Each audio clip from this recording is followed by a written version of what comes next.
கர்த்தருக்கே மகிமை உண்டாவதாக. இயேசுவின் நாமத்தினாலே நான் உங்களை வாழ்த்துகிறேன். இந்த செய்தியின் நேரத்தில் இன்று உங்களை சந்திப்பதில் நான் பெரும் மகிழ்ச்சி அடைகிறேன். கிறிஸ்துவின் மந்தை என்ற தலைப்பில் நாம் இன்று சிந்திக்க வாஞ்சிக்கிறேன், உங்களை அழைக்கிறேன்.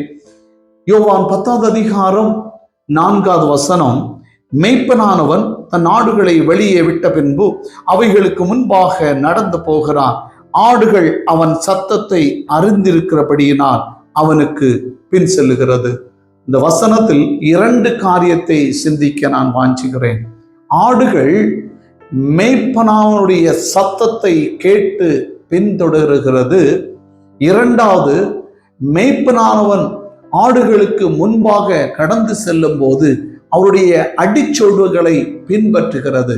ஆம், அன்பு தேவனுடைய பிள்ளைகளே, நம்முடைய வாழ்விலும் நாம் ஆண்டவராகிய தேவனுடைய சத்தத்தை கேட்கின்ற பிள்ளைகளாக காணப்படுகிறோமா? அவர் நானே வழியும் சத்தியமும் ஜீவனும் என்று சொல்லுகிற அந்த வசனத்தின் பிரகாரமாக அவருடைய பாதைகளை, அவருடைய சொற்படி கேட்டு அதன்படி நடக்கிறவர்களாக காணப்படுகிறோமா?